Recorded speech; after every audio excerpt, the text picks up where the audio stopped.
Buenos días, buenas tardes, y buenas noches. Bonjour, bonsoir, good morning, good afternoon, good evening, and good night, wherever you may be. Jay Slater case. Plain white background, cap on backwards means it's either a roasting or AG focus, and it's a bit of both today.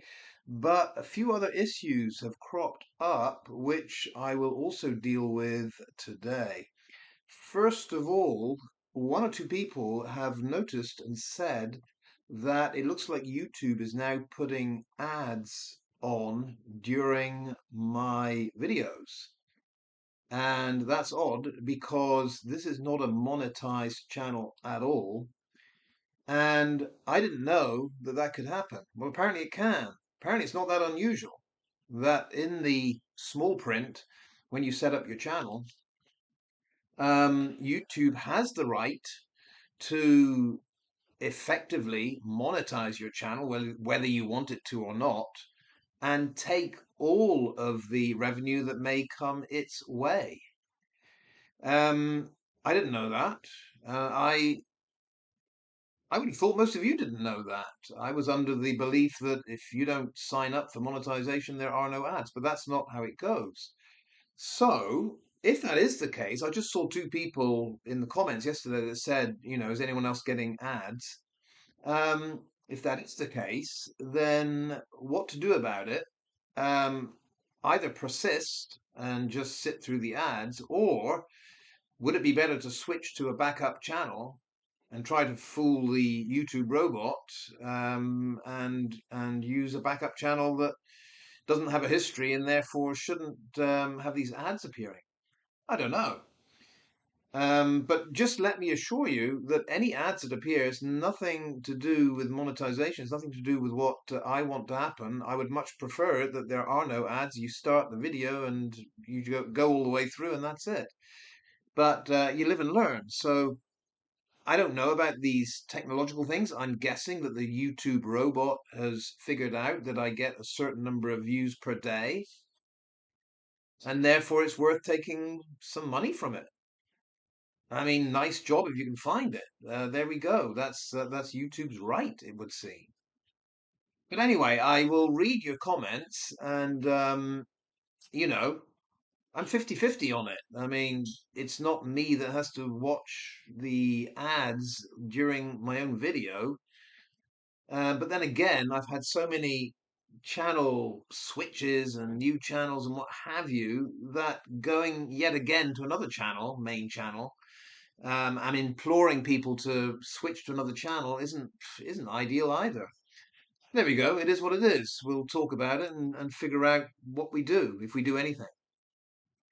Um, I did want to pick up on something very strange that's happening on Gobshite's channel. Never a dull moment in Glasgow with Gobshite. Over the last 3 days, it seems like there's been three posts from her about her mother's death, which I think happened a few years ago. And I don't quite get this. Okay, it's the anniversary of your mother's death, but on a channel that has almost no followers and no commenters, what's going on in the mentality of a person that kind of rams it down our throats? What a devoted and um, dear daughter Gobshite must be to keep over and over again. I mean, today she's posted this poem that she's written. I mean, on the surface, commemorating her dear mother. Well, that's fine, but isn't there a bit of, methinks out of protest too much? It's like there are a number of people, maybe the majority on this planet, who don't feel the need to keep publicly announcing their devotion to their dead mother. I mean, are people that are private and don't feel the need to make public this grief, are they any less worthy than those that like to trumpet and make sure the whole planet knows about their grief and keep commenting on it? To me, it's a very odd thing. I would say if you want to commemorate your mother, do it within your family. Why shove it down, the YouTube community's throat? I really don't get that. But anyway, it's just a observation I've made. Why the hell is this person trumpeting as loudly as possible the dead mum from a few years ago. Um, and the live. Now then, that was an interesting one. So yesterday, Sunday, I decided to click on the live link because when you're on your own channel and you go to create, there's a button, create, and you click on it, you have the choice of video, community post, or live. So, just for fun, I clicked on live to see what would happen. And it went live. I might be I might be so talented that I actually did a live without even realizing I was doing a live, which is quite bizarre, an achievement in a sense. Um, but then it gives you all these prompts which really confuse me, and I let it slide. It was just an experiment, but I would like to try again tonight. Give it a go. Why not? Um, what I think might happen if we go with 10 p.m. Central European Time, which is 9 p.m. UK time, I think might happen is I mean, Jan tried to help me out with this, in a kind of, if I may say, Jan, in a kind of show-offy way. She sat with her phone in what looked like an Aldi car park, doing a live, very blasé, showing how easy it is. And I mean, to her credit, she showed how all these commenters and people that have tuned into live just start typing away, and it happens by magic. Something tells me it won't happen by magic if I try it on my laptop. There will be no commenters that pop up and fascinating questions and me interacting. But I'm prepared to give it a go. So let's see what happens.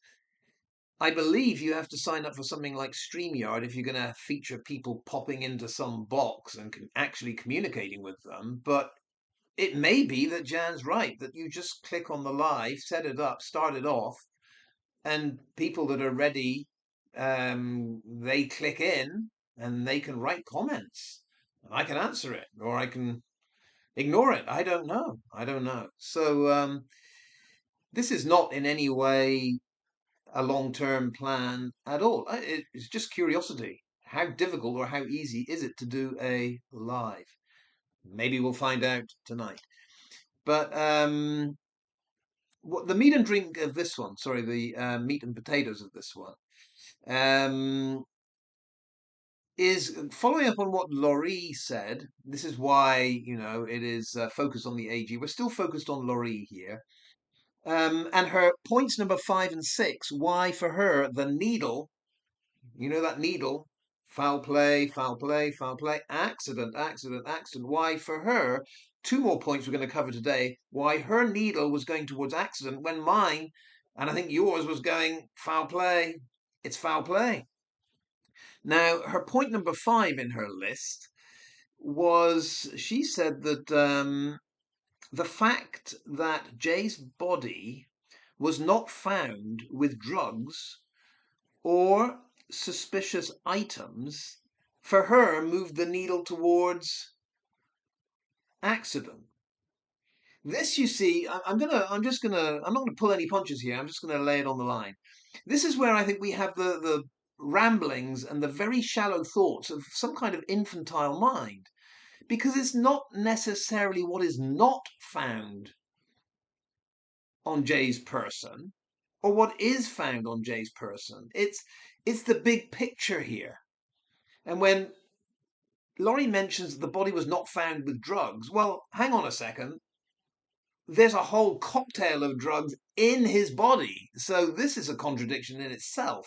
I mean, maybe Lorree missed the whole toxicology report, where floating around in Jay's body is a whole host of substances, which to me, Lorree, points to foul play or criminality. And I'll walk Lorree and the accident group through this. Those narco substances that were in Jay's body when he died, apparently in that ravine, those aren't substances that Jay would have brought with him, I hope not, on his Ryanair flight through 2 airports and into Spain. I don't think so. I mean, if those substances were brought by Jay into Spain, then that is criminality. There you have it. That's criminal behavior. That is narco importing, isn't it? If, on the other hand, those narco substances floating around Jay's system were supplied to him, which I assume they were, someone gave or sold those to Jay, well, that too is criminality. That is foul play right there. It's criminality. Um, because whether you sell it or whether you just provide it, it is supplying, it is furnishing with, and that is an illegal activity in Spain for the narco substances that Jay had in his body. So either way, whether Jay brought that stuff in, there you have criminality, Lorree.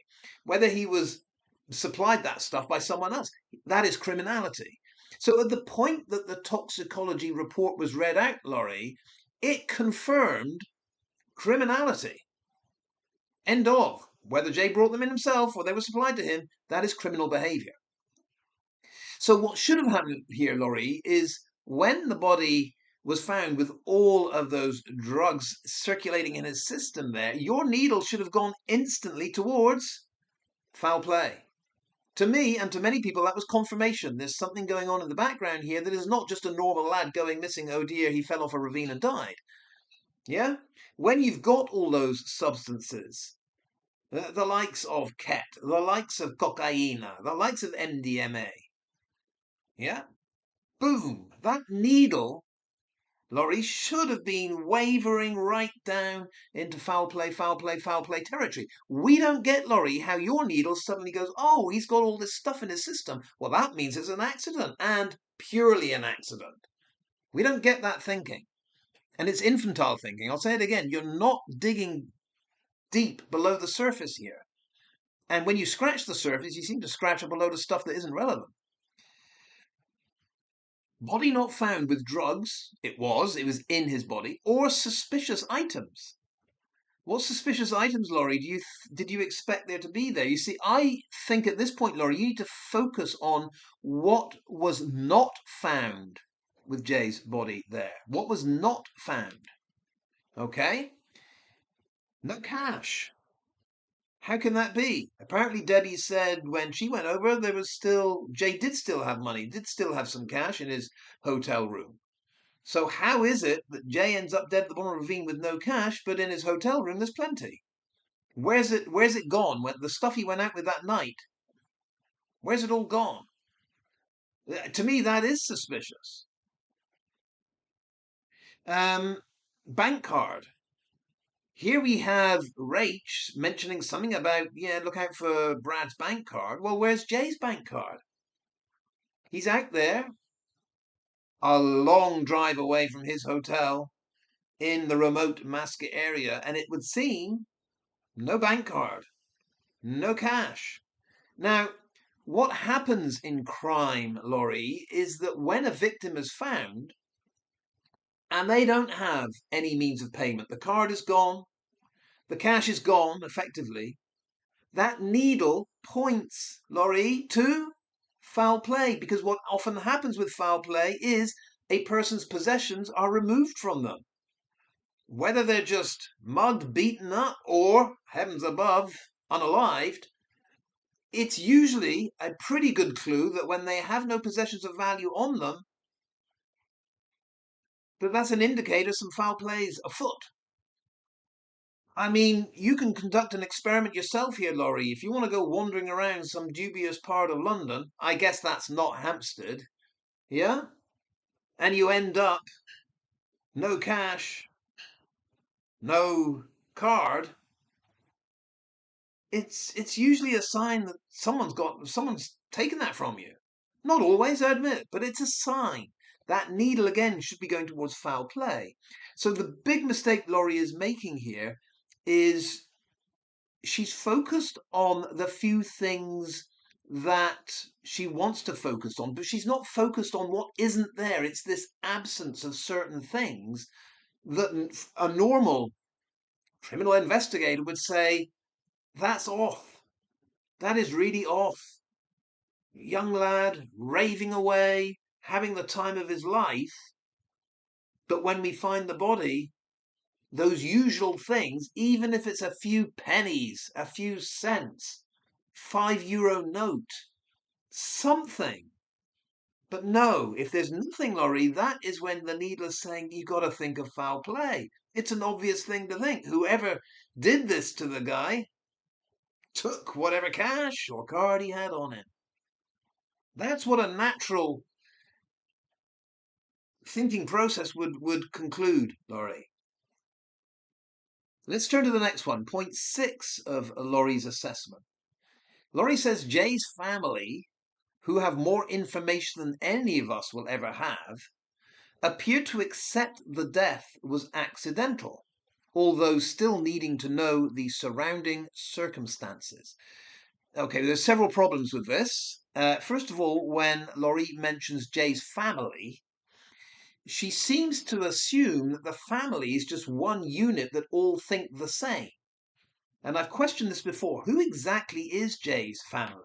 When we just say, Jay's family think this, Jay's family do this, Jay's family want this, who are we talking about here? I mean, we got Debbie Duncan, obviously. But keep in mind, Lorree, that Debbie Duncan and Warren have had very conflicting sentiments about this case for the longest time. And at what point, when you say this, Lorree, are you so sure that Jay's family are united? When you say Jay's family appear to accept the death was accidental, in that documentary, when Warren is saying he would like to give a truth serum to Rocky and to Ayub, that to me doesn't make it sound like Warren has accepted anything was accidental. As soon as you mention truth serum to these bad boys, you're saying you don't feel it's accidental. So I would say Warren, at that point, certainly didn't feel anything was accidental. And I would say, Lorree, when Warren said even after the inquest, he has had a closure. To me, a closure means a kind of closure, but something still not right. Conspicuous by its absence, Lorree, is any statement from Warren saying, I am 100% convinced after this inquest that everything happened accidentally. We've never had that statement. We've had this, well, I've got a closure, and in the documentary, these people need truth serum. So Jay's family appear to accept the death was accidental. Not to me. Not to me. But do we include Zach? I mean, Zach's basically silent. Do we include Uncle Glenn? Do we include, I don't know, aunts, uncles, grandparents? I mean, how extended is Jay's family that should be considered here? To me, it seems when a lot of people mention Jay's family, they basically mean Debbie. They seem to just push Warren aside. But no, I would disagree with Lorree. I don't think Jay's family appear to accept that death was accidental. They may have said that they accept it, and accepting something and agreeing with something are two different things. When you say Jay's family have accepted the death was accidental, does that mean Jay's family agree that his death was accidental? There are many things I accept in life. I don't happen to agree with them. It's like, this battle is not worth fighting. So I'll just accept it. I don't agree with it, but I move on. This bill is too high. I'm not going to pay it. Well, I'll get in trouble if I don't pay it, so I guess I'll accept the bill. I don't agree with it, though. So again, Lorree, I think a more important question for you here is, even if Jay's family have, and I don't agree with you, but even if, let's assume, for the sake of argument, you're right, even if Jay's family have accepted the death was accidental, does that mean they agree with it? No, it doesn't. Acceptance of and agreement with are two very, very different things in life. Come on, sweet child, Lorree, stop playing innocent here. You know it, but you are not stating it in your very bizarre, conclusions towards where this needle is wavering. Jay's family who have more information than any of us will ever have. Why is that? Why is that, Lorree? Why is it that Jay's family have more information than any of us will ever have? Well, the only reason Jay's family have more information than any of us will ever have, Lorree, is because Jay's family refused to release that information. And if this were all an accident, I don't understand why the refusal to release it. 600 pages of a report.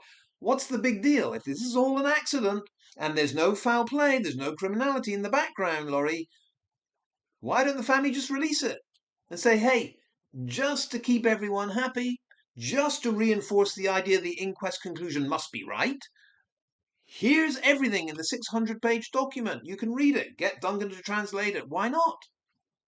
I honestly don't get it, Lorree. What's the point in keeping a 600-page document to yourself if everything in there is just accident, accident, accident? I would have thought if you want to convince the world this must have been an accident, you'd just put out there, just post and present the whole thing. And then people like me would be silenced. But what we find, Lorree, is that when someone has a 600-page document and they refuse to release even one page of it, that needle of suspicion for me goes towards foul play. It's like, what have you got to hide? Why are you hiding it? Why are you doing all this couch surfing, talking about this, that, and the other, when the actual written evidence and document is something you could just put out there? We could all read it and be happy. What's in it, Lorree, do you think, that the family don't want you to see, don't want me to see, and don't want anyone to see? Once again, for normal people, Lorree, that needle is going towards foul play and criminality, like it or not. Jay's family, who have more information than any of us will ever have. Yeah, that's true, and I wonder why. Appear to accept, but not agree with the death was accidental, although still needing to know the surrounding circumstances. I don't see that, Lorree. I don't see anyone in Jay's family, anyone at all, expressing any need to know the surrounding circumstances at all. None at all. The surrounding circumstances would be, what the hell were Jay's friends up to in those final hours? None of them appeared in the documentary. They didn't have a word to say for the documentary. Inquest Part 1, not one of them showed up. Now, an inquisitive mother, father, and brother would say, what the hell is going on with these so-called friends? We need to know the surrounding circumstances of this little gaggle of teenagers and what was going on in Tenerife. If, Lorree, any of the family had showed any kind of need to know the surrounding circumstances, we would have heard about it.